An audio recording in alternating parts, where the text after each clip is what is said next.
right, it's 2 o'clock. I think we should get started. I'm Dave Taylor. I run a site called AskDaveTaylor.com. I have been paying my mortgage with my website for 8+ years, which I think probably makes me in the small percentage of people, which is good. Before we get started, a certain little bit of business is if your cell phone rings, you owe me $20. So I will highly encourage you to put it on mute. And as my kids can attest, I can talk for hours and hours without taking a breath. So this will be much more fun and interesting. If you guys are willing to interrupt me with questions, I will repeat them. Everything will work out hunky-dory. But I can talk all the way through. It's going to be much less interesting. So feel free to challenge me because I will be challenging all of you. So what I want to talk about today, as Affiliate Summit is sort of spinning down a little bit, is I want to talk about the fact that, in my opinion, most of the companies that are here and most of the people that have been speaking at this event haven't really gotten the memo that it's not about SEO anymore, it's about relationships. I think that we are seeing a sea change in how people use things and how they use the internet. And in fact, Google is my friend in this regard, because if you've been actually tracking the news, this morning Google changed the search results. And they have actually the search results, they're integrating into the regular search results searches that are related to what you have liked on Google+, what you have retweeted on Twitter, what your friends have said that they like. So this is an obvious strategic direction Google's been moving in for a while. And more, they're demonstrating that this really is a social time on the internet. And I will suggest that the generic approach to affiliate marketing, whether you have an Affiliate Geek t-shirt on or not, just messing with you, is that it's all about this sort of mathematics, and there's not much social going on. But this is absolutely the trend, and if the technology works, good. So here's the thing, is that people, we're social, but affiliate marketing isn't. And since I know that this is a small screen, and this is a big room, and those of you that are in the back and are afraid to sit near the front will need to have me interpret, so I will. The comic says, "We'll be your Facebook friend for food." So all of this is going on. How much of this is permeating what's going on here at Affiliate Summit? So here's the typical affiliate marketing model. How many people have seen either this image or something very similar to it? Really? So how do the rest of you know how affiliate marketing works? Come on. So you know, this is like this big loop, and affiliates increase your sales, and then they sell stuff, and then they get a percentage of the transaction, and it's all this big circle. But what you don't see here is you don't see a whole lot of social, right? I mean, there's a little bit of affiliates create relationships with businesses like yours, but that's sort of a business to business. I think a lot of affiliate stuff is business to consumer. How many people here are exclusively in a business-to-business space? Okay, not so many, actually none. So here's the reality, is that people use the web to buy stuff. And the way that they buy things now, all of this data shows that it ain't the way you think it works. And when you're standing at the store and you're using something like the Amazon price check, you are actually more normal than the person who's not. And you are more influential and more likely to affect your purchase based on what your friends say. So you can see here in this data, I don't know how easy it is to read in the back, but 50% of purchases are either online or offline purchases influenced by online research. So how many people have purchased something in the last 6 months and actually gone to, for example, Amazon to read reviews? Okay? Let me ask that a different way. How many people never look online before they purchase things? Books, CDs, movies, guitars, pillowcases, maybe not pillowcases, I don't know. So this is a trend, and it's a very clear trend. And the thing is that as an affiliate or as a merchant working and trying to get affiliates to help you out, how well does this illuminate your strategy? How well are you positioned to understand the social nature of business and interpersonal communication transactions and commerce? And if you don't have that as part of your sort of core strategy, then what are you doing? And how are you going to stay relevant as this stuff progresses? So here's how shopping used to work. And actually, I really like this transition from this graph to the next one, you'll see. So this was really straightforward. You'd see an ad or something, you'd get a catalog, you'd visit a store, you'd buy something, you're done. Maybe you'd get something like a loyalty card as a sort of desperate attempt to actually become a repeat customer. Then you'd lose the loyalty card, and it would be too much pain, and you would be the completely, anarchic customer. I'll go to this bookstore, I'll go to that bookstore, whatever's closer. Do you have a loyalty where it's like, I'll go to an independent bookstore, I'll never go to Borders? Kidding. Barnes & Noble? Well, apparently Barnes & Noble doesn't think so, because we go and we buy things online. How many people have been in a store and done price check comparisons on their smartphones and then purchased it online and walked out empty-handed? Okay? So every time you do that, a kitten dies in Mongolia or something. I don't know. But that's the kind of stuff where if we're doing that, our customers are doing that. If we're doing that, the people that are engaging with our affiliates are doing that. And so again, the question that I will keep tapping into as we go down this afternoon is, how is this change in behavior affecting how you're doing business and how you're planning on doing business? I will stop for a brief moment. Comments, questions? No? Okay, good. Keep going. So, well, hold on. So that was the old picture. And here's how these guys figure it works now. And so all of the blue elements are social. This is how the model of purchasing has changed with the advent of social. And my sister, who lives in Alaska, will stand in a store and she'll text me, which of these 3 hard drives is better? And I'll answer her, who knows where I am, and she'll make a purchase decision not based on what their salesperson said. When was the last time one of you encountered a salesperson that was extremely well trained on their product line? Does that even happen anymore?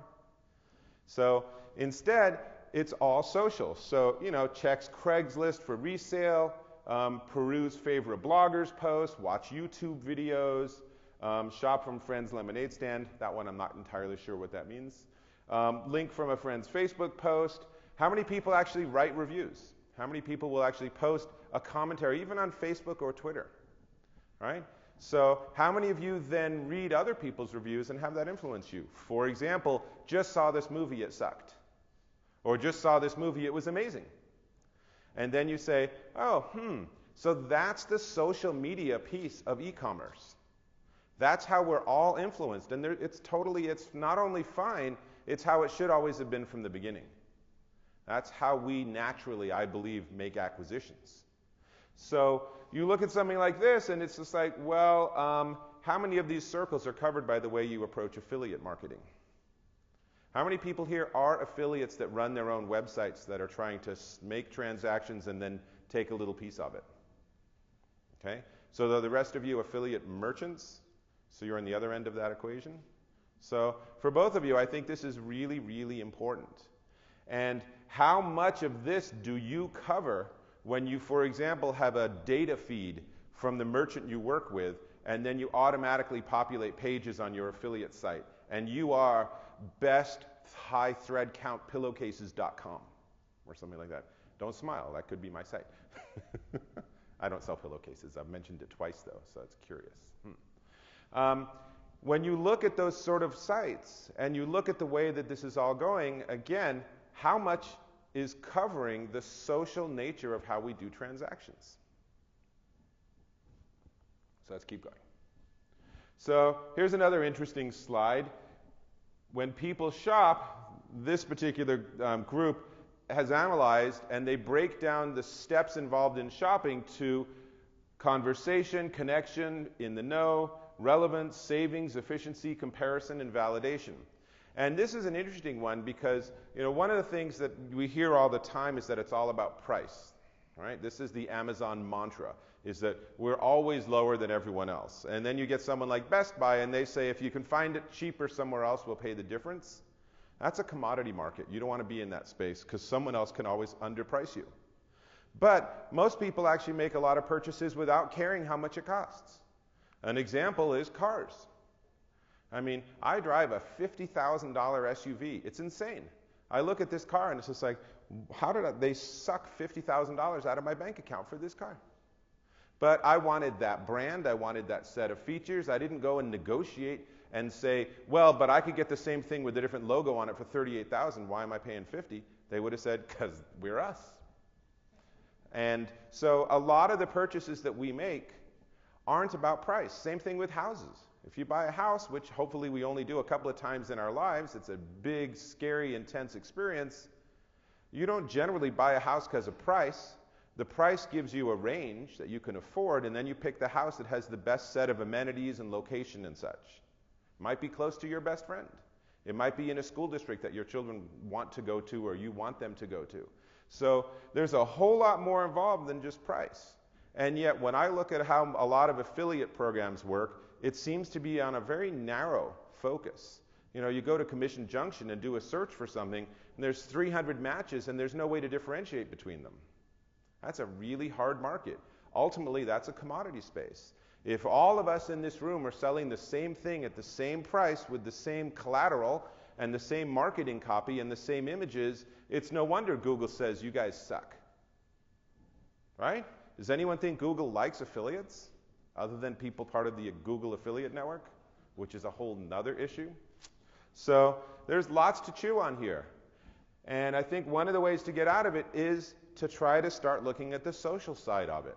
You know, now with the trends that are going on, 1/5 of the time people spend online are using social sites. Facebook, Twitter, MySpace, LinkedIn. You know, people laugh when I say MySpace. They still have millions and millions and millions of users a month coming to that site.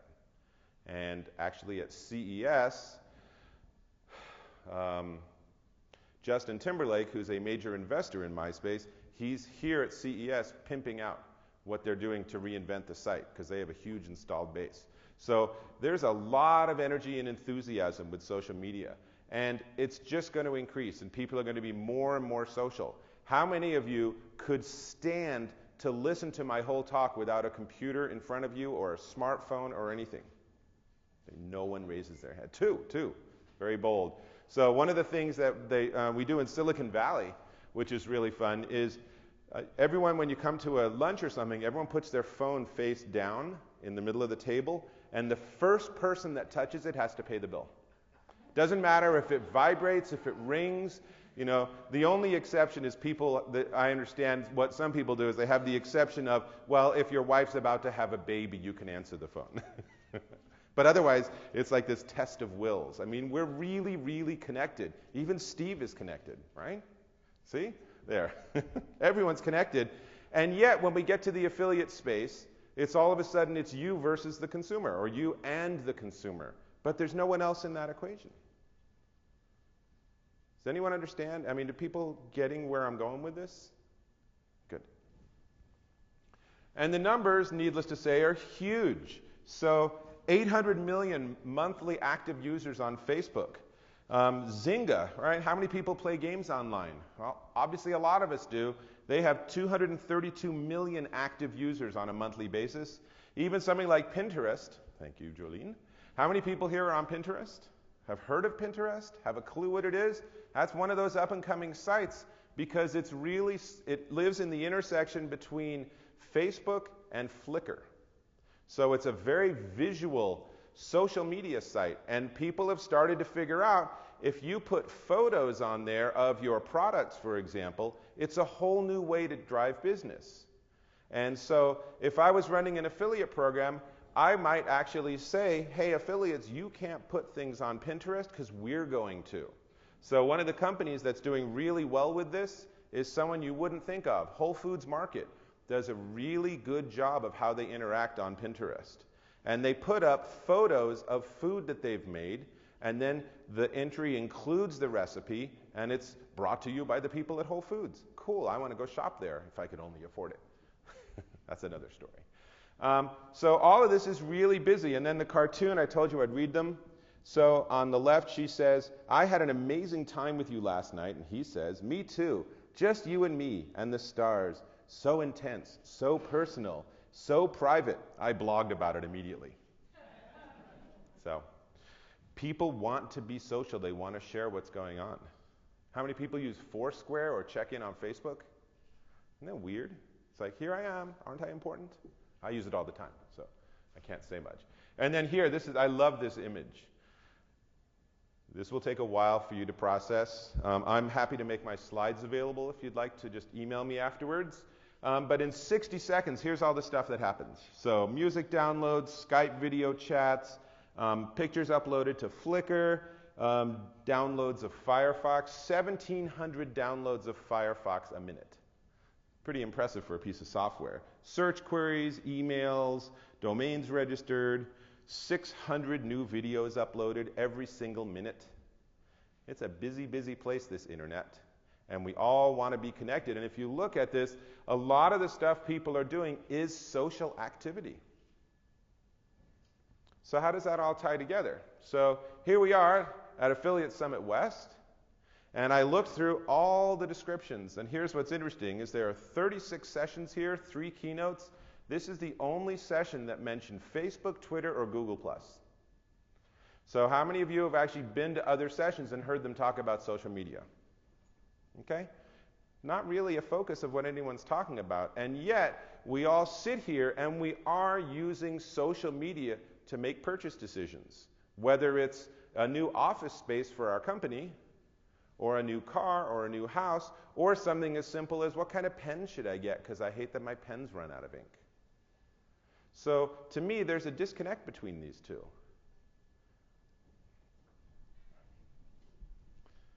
And as I say on the slide, it's kind of antisocial of us affiliates.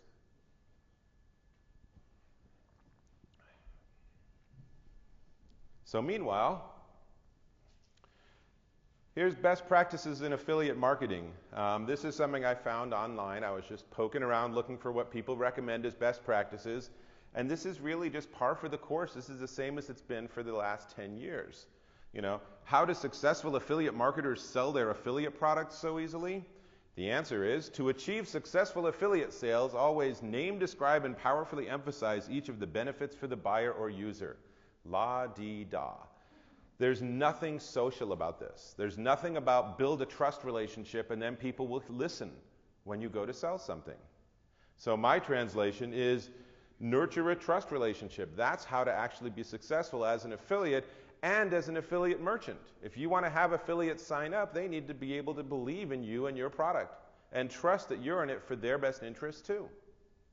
I don't think there's an affiliate at this event that's foolish enough to think that the company that they're an affiliate for has their success as the number one motivation. It's just like, worrying that this corporation doesn't do a lot of charity work. Corporations aren't in it to be charitable. They're not in it to be philanthropic. Corporations are in it to make money. That's what the definition of a company is. So it's the same thing with affiliates. You need to build a relationship with your community, with your customers. How many of you feel like that's your primary strategy that you use with your business, whether you are an affiliate or whether you're a merchant? So how many people? Okay, so that's about less than a quarter of you, which makes me skeptical of what the rest of you are doing. Just observing that.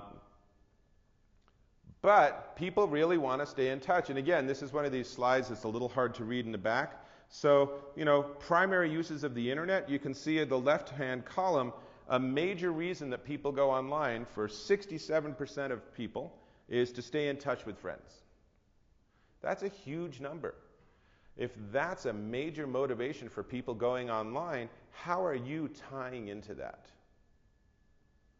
Right? So you think of all these companies that sell cellular service and smartphones. You watch the ads for cell phones. Very few companies understand this. Very few companies realize that I would be more likely to sign up with them if they said it's easier and cheaper for you to stay in touch all the time. Instead, they talk about all these technological things. It's very geeky stuff. And yes, tomorrow I will be at the Consumer Electronics Show and I will be immersed in the tsunami of all of this stuff. But it's all about the tech. It's all about the gadget. And it's not about the people that are using it and what's driving them to get involved.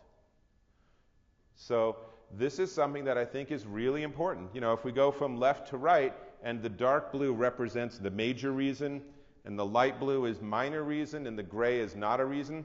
So we'll skip to finding potential romantic or dating partners. Most people, I think, are already in a relationship, which is good. But, the first couple there are staying in touch with current friends, staying in touch with family members, connecting with old friends you've lost touch with, connecting with others with shared hobbies or interests. Working your way down, collectively that represents a lot of why people go online. And that's a lot of why people might bump into what you have and what you're selling, whether they're an affiliate or whether they're a customer, an end customer. So when you're thinking of crafting the perfect AdWords ad, are you trying to figure out how to enumerate the benefits of the product, as that previous slide said? Or are you trying to figure out how to actually tap into this desire we all have to be social and connected and part of a bigger group or a village, depending on whether or not you like that particular phrase? So a little more data. 62% of people, now we're talking about shopping, so we're sort of zeroing in here.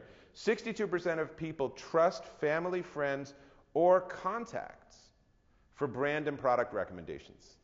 That's huge. So if I'm trying to sell something, the last thing I want to do is say that I guarantee I have the cheapest prices. That's not going to motivate people anywhere near as much as 7 of your friends think this is a good product. So the company that's done the best job with this, and they've constantly gotten flack for it, is Facebook. If you look at the way Facebook positions its ads, it's really, really brilliant. Because as hopefully you've all observed, is there anyone in this room that's not actively on Facebook? Okay, good. Even the video guy, everyone, we're all Facebook friendly? Good. So Facebook will show you an ad, and then it'll tell you your friends that have liked that group or support that company or buy that product.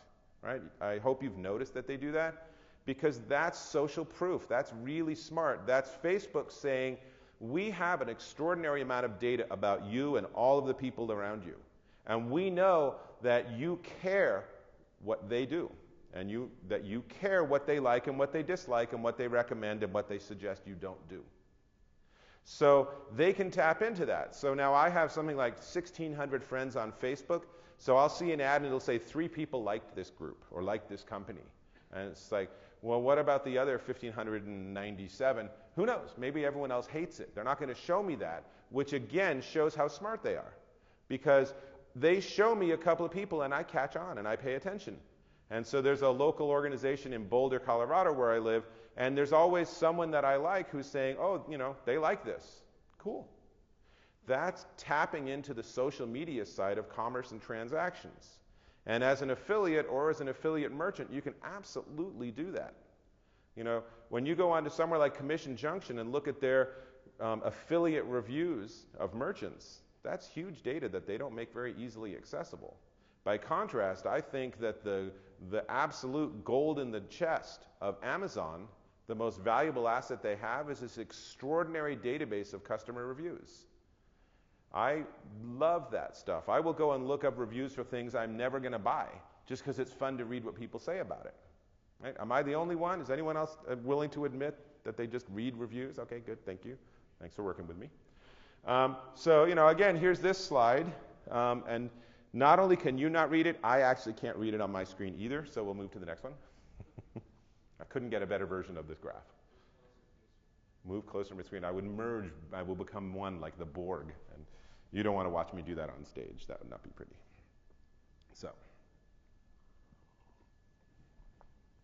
this is a very typical adoption curve for social media things because it taps into the way that we interact with each other. So Pinterest is something where started out really small, and then people told their friends, and then they told their friends, and they've done a good job of managing the buzz by having it be invitation only. And they don't need to do invitation only. I mean, they learned from Google. Google's been doing this forever. And it's funny, on Google, you can just go into Gmail and sign up now, but I still get requests from people, can you invite me into Gmail, please? So there's this sense that it's called the scarcity. Right? So they're building on scarcity to make it seem like you're special because you're on the inside. I mean, Vegas is all about this. When you go to a club and people are lined up, honestly, I think some of the clubs hire people to just stand outside and wish they could be inside. Because then you walk past 3 or 4 different nightclubs, and the one that has the line, well, that's the one I want to go to. Right? The one that doesn't have the line, it's like the restaurants. When I was in college, I remember going to a Chinese restaurant at 6 p.m., and I was the only customer. And I walked in thinking, yes, I'm going to get great service. And I walked out thinking, now I know why they don't have a lot of customers. So slowly you learn these things as you get older. So Pinterest is a great example of a site that it's the snowball going down the hill. People want to be social. They want to connect. I don't want to just post pictures of the drawings my kids make. I want my friends to see it and comment on it and maybe share it with their friends. That's what makes Facebook really fun. Facebook is this extraordinary time sink because it lets you actually interact with people in a very human manner, even though you might be scattered to the four winds. And again, how does your business tap into that? And from a shopping perspective, again, we'll dial it in a little bit. So active social media networkers, and I thought this was a really cool slide, when compared to average adult internet users, are 19% more likely to attend a sporting event, 45% more likely to go out on a date, 75% more likely to purchase music, 47% more likely to purchase clothes and shoes. I'm going to guess that breaks down on a gender basis. That's particularly the shoes part. And 53% of social media networks are more likely to follow a brand, 32% to follow a celebrity. So how many people have liked a brand on Facebook? Come on, be honest. Come on. Okay, so that's about half the people. And again, I told you I'd read the cartoons. So I had an amazing, I have the same cartoon on 2 slides. Wow. Okay, well, you already know this one, so that's good. That makes life easy. So here's one of the things. So Google has what they call their Zeitgeist. Has anyone seen this thing? Super interesting. It shows you what people searched for in the previous 12 months. So Facebook actually does the same thing. They analyze what we do in the aggregate on the site, and this is the stuff that actually people were most interested in. And you look at number 1 is the death of Osama bin Laden was the most talked about event of last year.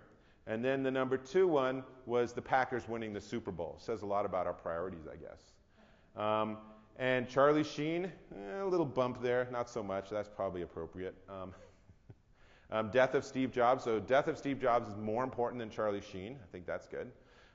But you look at this sort of stuff. I look at this and I say, how do I tap into this? What does this tell me about human nature? What does this tell me about how people interact and how they're communicating? Everything has information. Everything gives you little tips, little ideas that you can say, how can I leverage that for my business?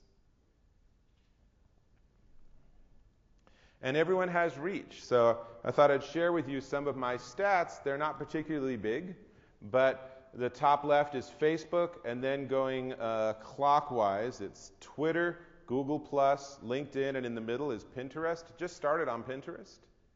I have 135 people are paying attention to what I'm doing on that site. Well, that's cool. It's a good starting point.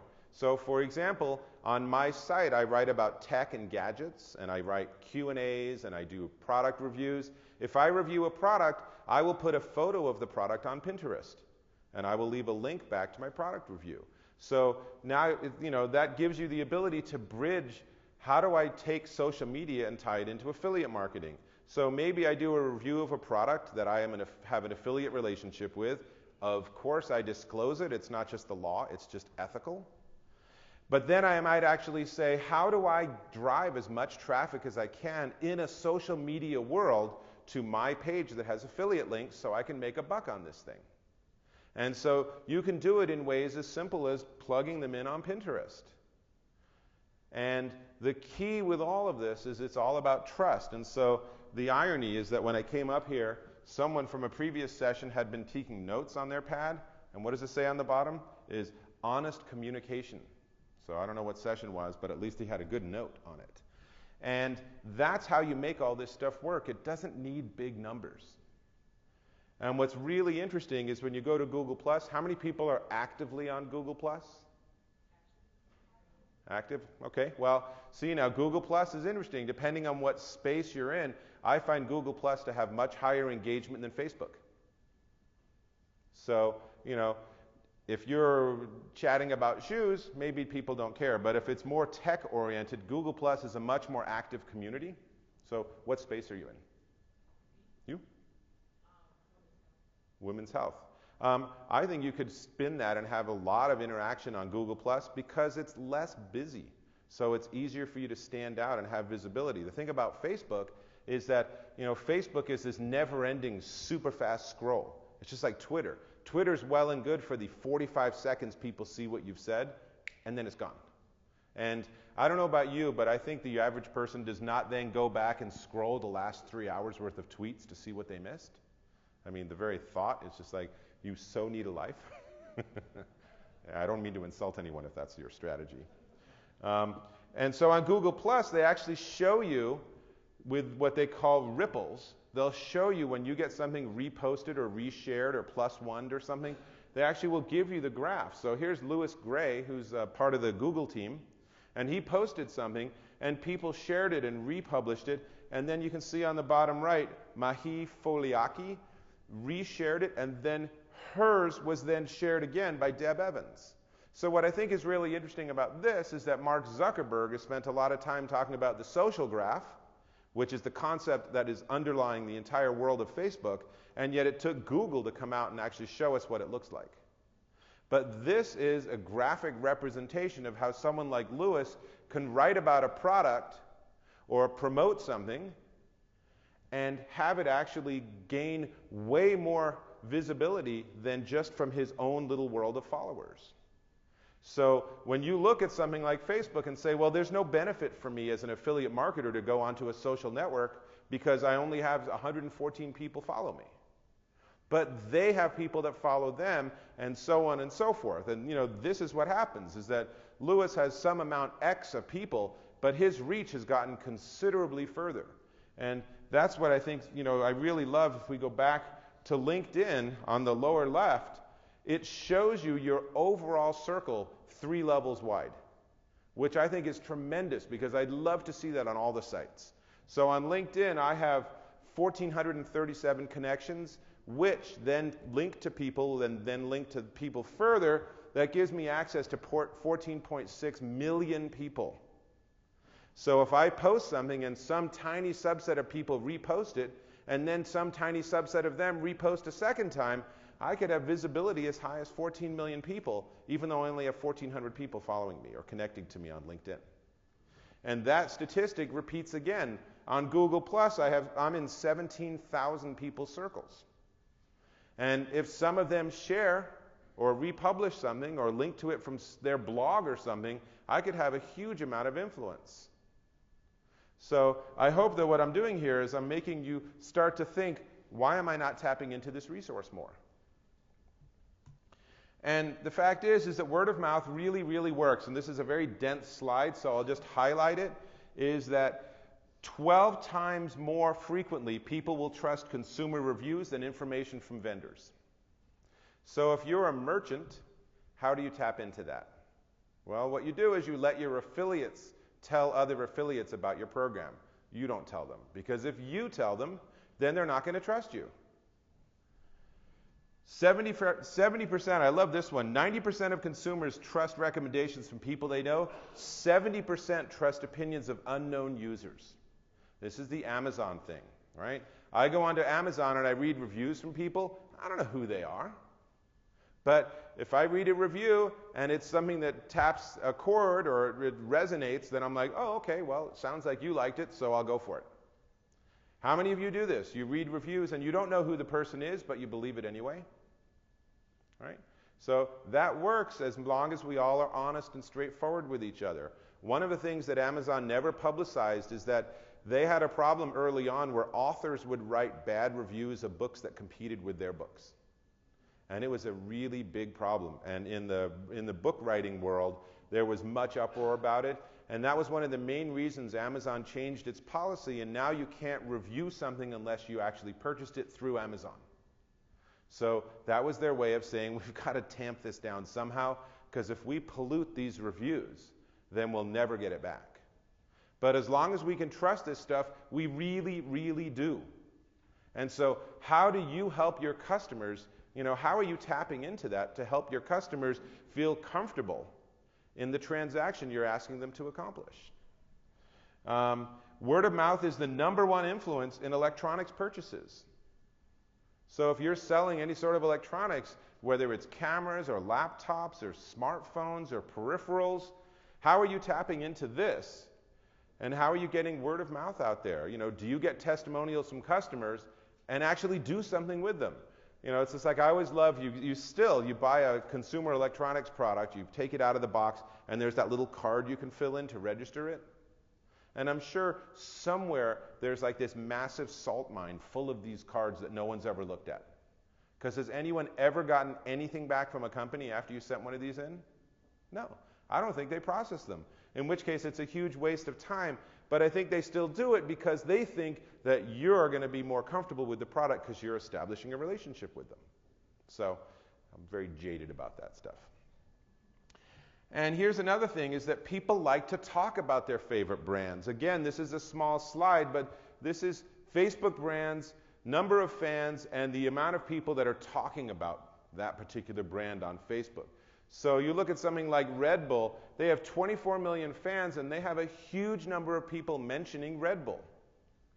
So if I was selling Red Bull collateral or products like Red Bull baseball caps, which my son spends way scary large amounts of money on, I would be saying, how can I tap into the fact that not just is Red Bull a popular brand, but people want to talk about it? So how can I create, for example, a community that actually revolves around that? How can I get user reviews? There's a lot of ways you can tap into this and show that you're not just one of the 300 people that have the data feed from the affiliate management system that Red Bull uses for their merchandise, but you actually are passionate about this stuff. How many people write their own ad copy or their own marketing copy for a product that they're an affiliate for? Okay? That is a very small number. The rest of you, therefore, are selling the same product at the same price with the same copy that your competitors are doing. No, you're not. Then what's your strategy? Oh, agreed. Okay, thank you. So, user testimonial. You got to do this. You have to be able to be part of the equation. So, again, that's what this slide is basically saying. People like to be identified with their brands. I guest lecture at colleges, and it's amazing. I don't know that I've ever been into a college classroom where there's someone that doesn't have at least one logo on their clothes. And the companies that I think have done this incredibly well are American Eagle and Aeropostale. I have a teenage daughter, too. She loves these stores. You go in the store, and you're buying an advertisement for them. And it's not like this tiny little American Eagle. It's huge across the chest. And you're happy to pay too much for this product so that you can show your friends how cool you are because you identify with this brand. That's how you get $190 Nike sneakers. $190, $250. Insane stuff. People love it. So, coming back to Facebook, why do buyers use Facebook? So the question on the top is, thinking about a retailer's fan page on Facebook, tell us which of the following statements are true. And here's the number one thing, and this should be something that should, again, make your brain start whirring away about how you can tap into this. The number one reason people become fans of a company or product on Facebook is they participate in the fan page to gain access to promotions or special deals. So how many of you like a restaurant, never get anything from them ever, and then feel disappointed? It's like, I'm your friend, I'm supporting you, I'm telling my friends I like you, and this is how you treat me? Again, I have a teenage daughter, I can sort of roll with all this stuff. I participate in a fan page because I like to shop at that particular retailer. Again, that's community identification, that's social proof. There's a lot of psychology behind this, but this is where people spend their time and why they do it. So how does this help you as an affiliate? How can you tap into these sort of things? If you're an affiliate merchant, how can you offer promotions or special deals to your best affiliates, for example? This is one thing that I've never understood. If I was actually running an affiliate program, I would identify the top people and I would give them special additional deals. You have proven yourself worthy. You are selling my stuff. You're not one of the 92%, whatever the number is, of people that sign up for my affiliate program and sell nothing ever. Right? That's pretty common. And it's okay. That's part of the whole ecosystem. But if you're really actually turning my product around, I want to give you something special. Maybe a half-hour audio interview with the author of this ebook that's only for you. And by the way, you'll also get one, and it'll be a different interview because you'll be in the interview. So not only does it then make you sell more product, but it also demonstrates you're one of the insiders. You're connected. So it's that social proof again. That's not hard to do. You know, from a merchant perspective, this would be really easy to pick out the top couple of percent. Large companies do this. Fortune 500 companies have their like top 1% sales meetings, and they will take everybody to the Bahamas for a week and have like a 2-hour sales meeting, and the rest of it's just a write-off. And people get a vacation with their spouses or partners or friends. Why? Because the other 51 weeks a year, they're busting their butts selling the product better than anyone else in the world. So how do you reward your affiliates if you're a merchant? And if you're an affiliate, how do you reward your customers, the ones that actually are frequent purchasers and come back? This is where things like Groupon and Living Social absolutely fail, because what they need to do is they need to empower a merchant to create a relationship with the customer. But they don't want that to happen. They want the relationship with the merchant. So if you go back a couple of slides, Groupon has like 116 million members. If I then do a Groupon promotion for my business, I don't get a relationship. I don't even get their data. So it's up to me to figure out how to turn this one-time transaction into a relationship with that customer. And if I was, really focused on that space, that would be the point of it. Is this Groupon deal is to get you in the door, but to actually use the deal, you have to sign up for my program, which gives you an additional 5%, and the next time you come in, you get a free appetizer. Right? So I'm actually working with a couple of restaurants, and we're going to explore some of these ideas of how do you convert a one-time transaction. And restaurants are the hardest business in the world because you're only as good as your last meal. Right? If I go in for years and have a great meal, then I have one bad meal, I might be done for my life. That's it. We went in and Joey got sick, done. So really tough business, but yet in a business where it's really easy to do loyalty and rewards programs. So, companies are using social media, and you can see the primary uses of it are advertising, promotions, PR, customer service. So again, you look at something like this is large corporations. How are you doing these things? How are you building this relationship with your marketplace?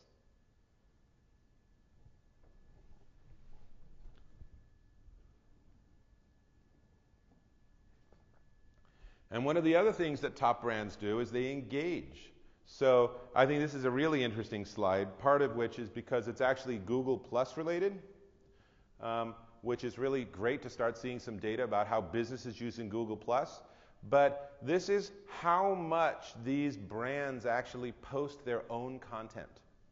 So you can see the top ones like Ferrari and H&M and Volkswagen, they're very, very active.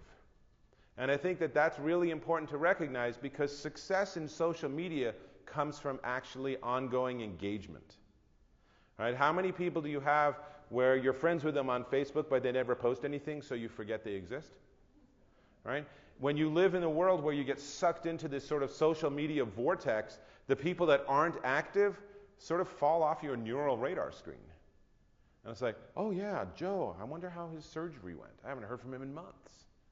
As opposed to someone where inevitably we all have a friend who posts the most trivial junk, but you really know everything about their lives.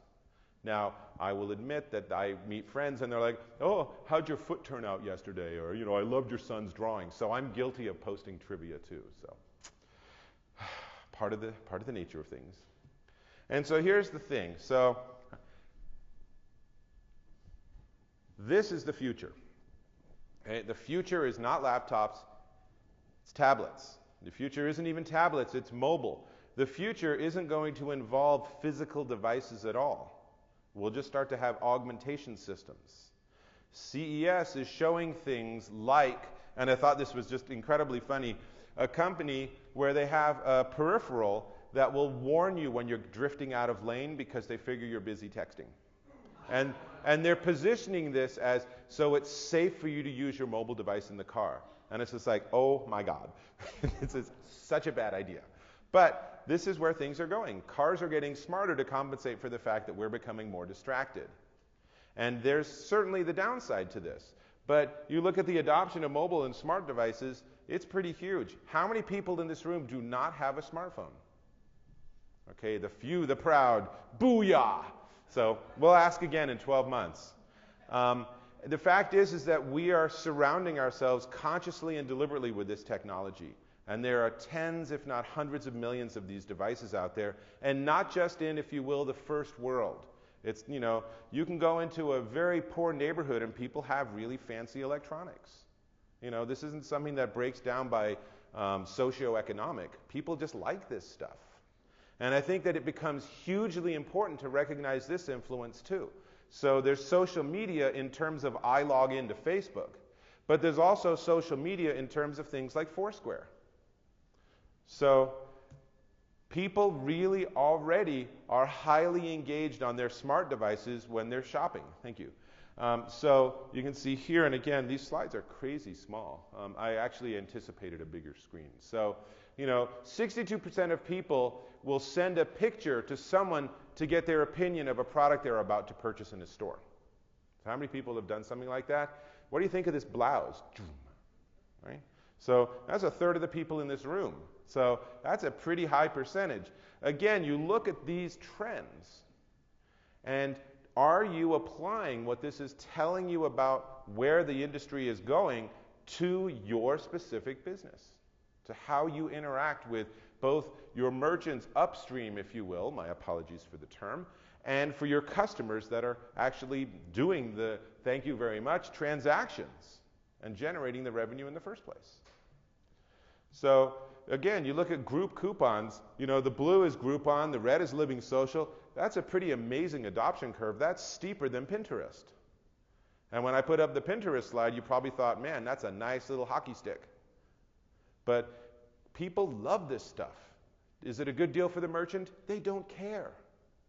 I was actually, one of the coffee shops I frequent in Boulder, I actually got a Living Social deal from them. And I was talking to the manager as I was using the coupon, and she's like, you've come in before, haven't you? I'm like, yeah, I come here all the time. And she's like, oh. I'm like, see, that is fundamentally the problem with these, is that you can't differentiate between bring a new customer in which case it's a perfectly rational expense, and take an existing repeat customer and lose money on them. So I got $30 worth of stuff, and they got $7 out of the deal. Was that good for them? Not so much. I would have come in anyway and paid the full amount. But they couldn't differentiate. I don't care. At some level, it's like, give me a deal, I'll take it, because I have expenses. I have 3 kids, if nothing else. People like this stuff. And, you look at this, and this doesn't even account for how many of us are using these on mobile devices. So you look at Groupon, and Groupon now has instant, like Groupon radar and everything, where it just says, hey, here's a deal for this place you're about to walk into. That's going to be more and more what happens. Proximity and geolocation, all of those are huge trends. And again, we come back to this illustration, and where's the social? Where's the mobile? Where's the piece that has to do with how we collectively actually make purchase decisions and actually buy things? So just a little more data. We're coming close to, we'll have a little Q&A at the end. This is the top social shopping trends from some research that I had dug into. The number one thing people are doing from a social perspective is they're sharing items on their social networks. You see this, even someone goes to a restaurant and they'll post a photo of their plate of food. How much more social can this transaction get? And then people will say, wow, that looks really good. Where are you? Well, honey, we need to go try that place. That dessert looks fabulous. Right? That's sort of the core of how Pinterest is so interesting. There's not even space for people to write stuff. It's just pictures. Real-time deals, we saw that. Free shipping is huge, which is a real drag for the merchant. Amazon finally figured out, we'll do free shipping if you buy enough. So they have a $25 limit, but they push really hard for you to pay a couple of bucks for shipping. I can't even imagine the deal they've worked out with someone like FedEx or UPS. It must be an amazing contract, because they have just semis pulling up on the hour to load up with boxes. Online retailing trends, in-store pickup, mobile apps, user-generated content, social networking participation. Hopefully none of this is news to anyone in this room. This is how we are already making these transactions happen. But I will say that it's also the case, to give credit where it's due, sometimes there are affiliates out there that do get this social media piece. So here's one I bumped into at PokerAffiliateSolutions.com. I don't even know who these people are, but this is a really nice capsule of what I'm trying to get across in this talk. Is every motivated online marketer needs to be on Twitter, Facebook, and other social media outlets by directly engaging and informing their members. Key point, nurturing these relationships is the key to success. That is, in a sentence, the purpose of this talk. Is your business is about the relationships you have and your ability to create and nurture those relationships. And if you can do that, you will continue to be successful. If you think this is all about data and programming and templates, then you are going to be more and more irrelevant as time passes. And if you don't believe me, just read what Google did today. Their timing was perfect. I called Larry. I said, can you do it the day of my talk? You buying that? No one's buying that. Oh, well. So here's a great little Google Doodle, because I actually think that Kennedy nailed it. He totally nailed it. He wasn't thinking affiliate marketing at the time, but to really get the message, this is your to-do list. This is the stuff that you need to have illuminate how you reinvent your business. Successful affiliate business is all about relationships. That will be what will differentiate the successful businesses from everyone else. It's an increasingly mobile world. Make sure that you are playing in it. Don't wait for someone else to solve the problem. And I quote, actually, someone that I heard on the expo floor yesterday, where he went up to this merchant network and he said, well, I have about 500 different domains and websites. Are you interested? And I just thought, that's awful. I'm sorry. There's no way you can actually have any quality. That is totally just, let's throw a million things out there and see what sticks. And that is a disservice to the community. I will suggest instead that a much better strategy is to pick a focus, immerse yourself in it, and become a valued member of that community. So my core final nutshell message before we shift to a couple of minutes of questions is a misquote of John F. Kennedy, which is, ask not what your customers can do for you, but what you can do for them. And with that, I will say thank you. And we do have a few minutes for Q&A.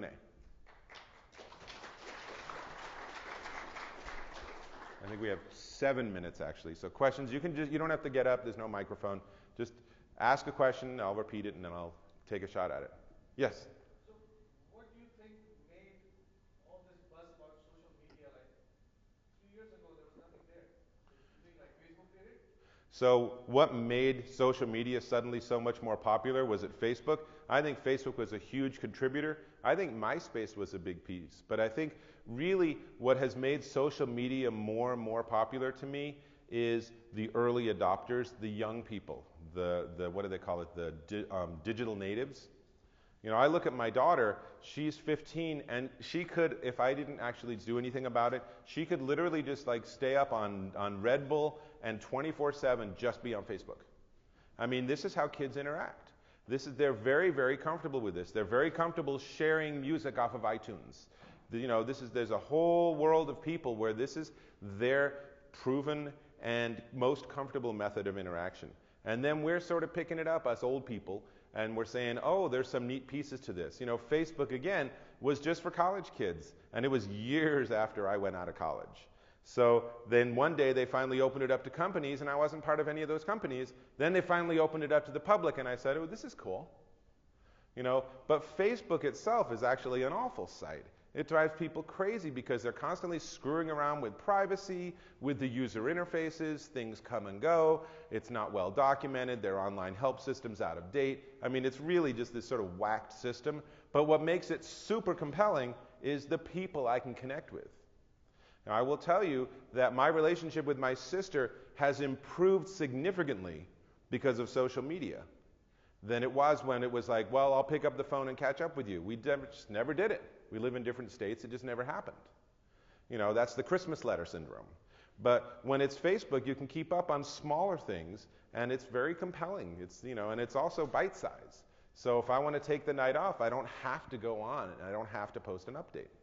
So I think those are all contributing to why you're right. 2 or 3 years ago, there really wasn't much talk about this, but now it's definitely the big buzz. And really, a couple of years ago, it was all about Twitter. And I think Twitter's sort of kind of fallen off the edge of the cliff. I mean, does anyone here find Twitter super exciting and engaging anymore? Okay, a couple of so-sos. Informative, but not socializing. Right. So it's informative in as much as like, here's every book in the Library of Congress at once. So, yeah. So that's a great point. It's really good for news and information, breaking news, that kind of stuff, no question. But in terms of sharing and keeping up with your friends, I mean, I know if I post something on Twitter, odds are really good the vast majority of people that follow me, and I have over 10,000 followers on Twitter, whatever that means, the vast majority of them won't see it. But if I post it on Facebook, then maybe it's the pretty big majority that won't see it. I mean, you still have the issue of, the counterproductive nature of having a lot of connections and a lot of friends means you get more and more data. And still, none of these sites have given you, for example, the ability to rate the quality of your relationship with that person. This is something that actually used to be in LinkedIn and they took it away. But I want to be able to say, hey, my sister, when she posts an update, I want that to be sticky. Until I read it, I want it to just sit there. Whereas this other person that I met at a conference 5 years ago, and I'm not sure who they are, let alone how we know each other, their stuff can just drop like a stone into a puddle. I don't care. If I don't see it, whatever. And it's amazing. None of the social networks have done that. And so, we're sort of falling off the side a little bit, bringing it back to the whole affiliate marketing and to e-commerce. I look at all this stuff and I see opportunities. Google has something like that, right? The circles. Right, so Google with Google Plus has their circles and such, but the way they've implemented it is not accomplishing what it could, because it doesn't let you weight certain circles stronger than others and such. So, other questions? Yes? I think it's a challenge, though, the issue of establishing a relationship and being credible, and then also trying to sell something. I mean, you can lose your credibility just like that. And so how do you balance that, like creating that relationship but not being like, too pushy? Yeah, I mean, that's a great point, is that there is a tricky balance between being too pushy and actually having a credible relationship. And I think the way you do that is you're just really transparent. I know that's a buzzword, but when I review products, I will tell people they sent me this, or I will tell people I bought this, or I will say I bought this and I'm not happy, and here's why. Trust is the kind of thing, and again, this is what I tell my kids, trust is hard to build and easy to break. So I think that my recommendation is to just really do the golden rule. Market to your community the way you would want them to market to you. I have no fundamental problem with people trying to sell me stuff. If it's something good and it's something they believe will be of value to me, I'll give them a listen. I still want to make up my own mind. I don't want to be pressured. But, I certainly don't want to just tell everyone, never tell me about anything. You bought a car and you love it, I don't want to hear about it, because I don't know what your relationship with that car company is. You know what I'm saying? So I think as long as you're straightforward, then I think you can really establish a good relationship with your customers and your community. And a great example of that is in your newsletter, right? So you have this newsletter, maybe you email it out twice a week, and you have your little chit-chatty message at the top and everything. And sometimes you say, I'm going to this workshop in 3 weeks. I'm really excited that so-and-so is going to speak, and I saw them 6 months ago, and they're dynamite. And if you want to go, here's this little link that'll actually help me pay for my trip. That's straightforward, and you're telling them what it is, why you think they might be interested, and there's no hype, there's no hard sell. And they could decide. I mean, if I got a message like that, I'd be like, I will now consider going to that event if I know that you're interested in that. And if I am going to go, then why wouldn't I use an affiliate link? And because I know my cost is the same, and I'm helping you make a few bucks. Because at the end of the day, we all have something we have to pay, whether it's the piper or someone else. So, yes. If we email you, will you invite us to Pinterest? If you email me, will I invite you to Pinterest? Maybe. Of course, I'll invite you to Pinterest. Final question. This is the bonus round. From the very back. No? Okay, go. If nobody, I'm still in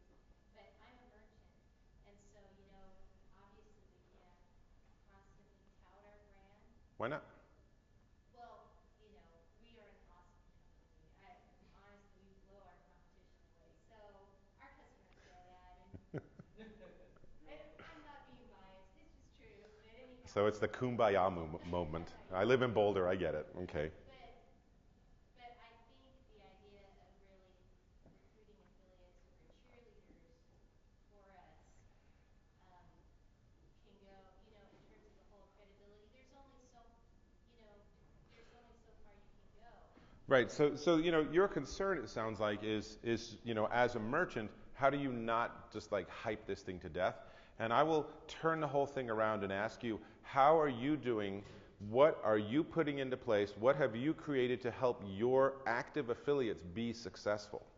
And I will say, and I apologize if you're part of a network, I will say adding yourself to someone like Commission Junction does not help your affiliates be successful.